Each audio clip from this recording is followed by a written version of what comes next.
ఆ టీంకి నా బెస్ట్ విషెస్ చెప్తున్నాను. అలాగే రేపు మార్నింగ్ 11:25కి మన టీజర్ రాబోతుంది. అంటే గ్లిమ్స్ టీజర్ కాదు, టైటిల్ గ్లిమ్స్ రాబోతుంది. సో రేపు 11కి మనం కూడా చిన్న ఫంక్షన్ చేస్తున్నాం. సో అభిమానులతో మిగతా విషయాలు ఆ సినిమా గురించి అక్కడ మాట్లాడతాను. And first of all Chiranjeevi గారి గురించి చాలా మాట్లాడాలని ఉంది. ఆయనతో పనిచేయక ముందు ఆయన సినిమాలు చూసి, ఆయన జర్నీని చూసి ఇంత దూరం వచ్చాం అందరం. సో ఆయనతో పనిచేశాక ఆయన గురించి దగ్గరగా చూసిన విషయాలు చాలా మీతో షేర్ చేసుకోవాలని ఉంది. So it's too early.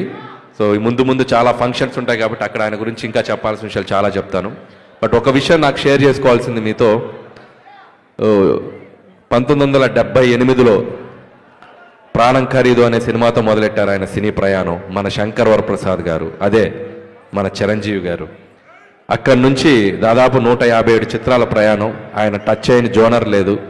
అటు నటనకు స్కోప్ ఉన్న ఫిలిమ్స్ రుద్రవీణ, స్వయం కృషి, ఆపద్బంధువులు లాంటి చిత్రాలు. ఒకవైపు మాస్ డాన్సెస్, ఫైట్స్ ఉన్న యముడికి మొగుడు, పసివాడి ప్రాణం, అత్తగడం మొగుడు, గ్యాంగ్ లీడర్, గరరామగుడు, రౌడీ ఇలాంటి ఎన్నో మాస్ ఫిలిమ్స్ చేశారు.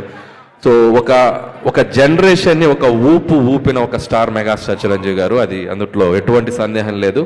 స్టిల్ ఇప్పటికి కూడా మెగా 157 షూటింగ్కి మీ అందరికీ ఆయన స్వాగు, ఆయన క్లాస్, మెగాస్టార్కి ఒక స్వాగు, ఒక క్లాస్ ఉంది. అది ఎందుకు చెప్తున్నానంటే, మనం రోడ్డు మీద వెళ్తుంటే ఒక పోస్టర్ చూసి అలా ఆగి చూస్తాం. ఆయన పోస్టర్తో కూడా ఆడియన్స్ని థియేటర్కి రప్పించగలరు. ఒక స్టైల్గా అలా నుంచోవటం, ఓ లుక్ అలా ఇవ్వటం. మీకు ఒక్కొక్క పోస్టర్ ఒక్కొక్క క్యారికేచర్ ఉంటుంది చిరంజీవి గారిది. గరానమ్మగుడు అంటే ఒక వన్ మీద అలా నుంచుంటారు, గ్యాంగ్ లీడర్ అంటే ఒక గన్ పట్టుకుని అలా నుంచుంటారు, రౌడీ లీడర్ అంటే అలా ఒక బెడ్ మీద గ్లాస్ పట్టుకుని అలా నుంచుంటారు. పోస్టర్ తోటే మనం చిరంజీవి గారి సినిమాకి వెళ్ళాలి అనేంత ఒక ఎగ్జైట్మెంట్ క్రియేట్ చేసి ఒక పోజ్తో.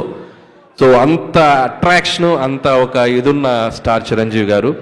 సో చాలా ఆనందంగా ఉంది ఈరోజు చిరంజీవి గారి మెగా అభిమానుల మధ్య ఇక్కడికి వచ్చి మీతో నేను టైం స్పెండ్ చేయటం.